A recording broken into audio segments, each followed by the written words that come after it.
There was a period in my life back during the 1980s when I didn't have bird dogs, and I'd kind of gotten out of quail hunting. And I found a hobby that kind of filled the void, and that was slow pitch softball. Now that I'm back into quail hunting, several years ago, my bird dog Susie and I came up with the idea called a softball habitat evaluation technique, or SHET. Be careful with your enunciation. I find in working with landowners and hunters that a lot of people don't know what a good landscape for quail should look like. And so several years ago I came up with this SHET analogy, and it turns out that there's a lot of similarities between slow pitch softball and good quail habitat, and we'll examine some of those. Remember back to when you played slow pitch softball, anytime the softball is exposed, it's up in the air, somebody's trying to catch it or whack it, and a quail has about those same dilemmas. On some softballs, you'll see the words restricted flight. It's by design that you can't hit a softball very far. If you can hit a softball 275 feet, I want you on my team. That's a long ways. And that would be a decent flight for a bobwhite quail. So that's one similarity.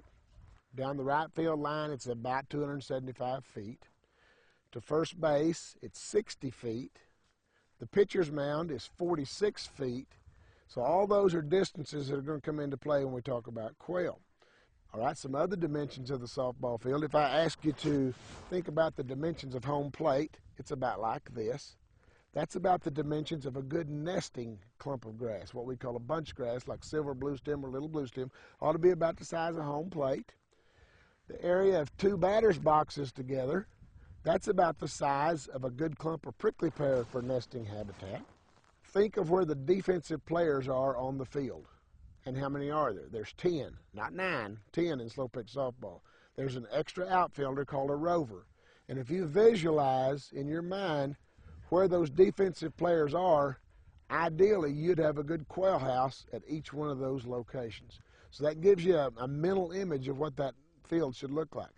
The infielders should be, they're closer than the outfielders, but we want to be able to throw a softball in the air from one quail house to the next. And if we can do that, that gives it a good idea about how well interspersed or how the arrangement of brush should be out there.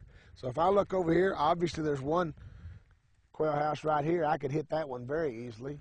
And then as I look around, oh, back here behind me, out there where I might have a short fielder at, I could hit that one.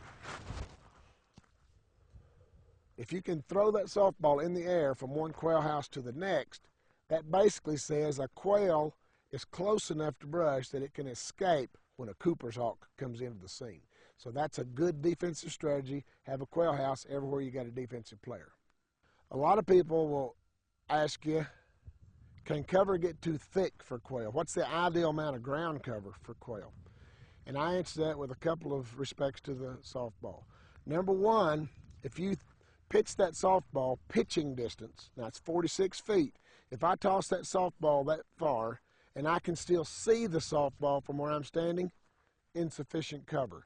We've got to adjust our grazing management, lighten up our stocking rate to where we grow more cover. We want that ball to be invisible to us from 50 feet away.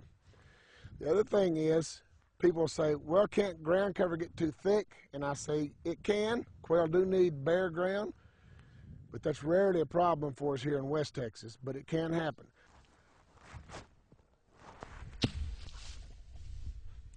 When that ball hits the ground after I pitched it, if it sticks, does not roll, that country is too thick.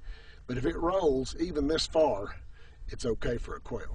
Of course, a special concern relative to quail are those chicks.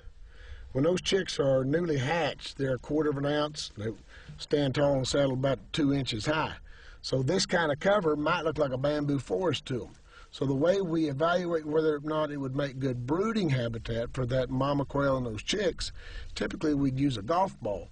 We'll drop a golf ball down on the ground and see if we can kick it around with our feet. It's getting a little thick for the chicks, but it's fine for the adults. Keep in mind that you got to have good bunch grasses for good quail nesting cover. People would say, well, how many do you need? Think about the area prescribed by the base paths, 60 by 60. That's less than 1/10 of an acre. You ought to have about 25 to 30 bunch grass clumps the size of home plate inscribed within that base path. If you do that, then you're looking at about 300 or so per acre, and through our research, we feel like that's a minimum for providing good nesting habitat. Good nesting habitat is a good defense against nest predators. The softball analogy continues when you think about your bench. How many players are on a softball team? 12 to 14. That's about how many birds there are in a covey. And then finally, there's a guy or a gal who stands back behind the catcher, typically wearing a light blue shirt. What do you call that individual? Well, it depends on the last call he made, right? But he's the umpire. He's to interpret the rules of the game. In the softball habitat evaluation technique, I ask you, who's the umpire? And the answer is look in the mirror. It's you as the land manager. You decide what's going to happen on your field and whether it's going to be good for quail or not. You got to think about their cover, you got to think about their food, you got to think about their interspersion. 3 strikes, you're out.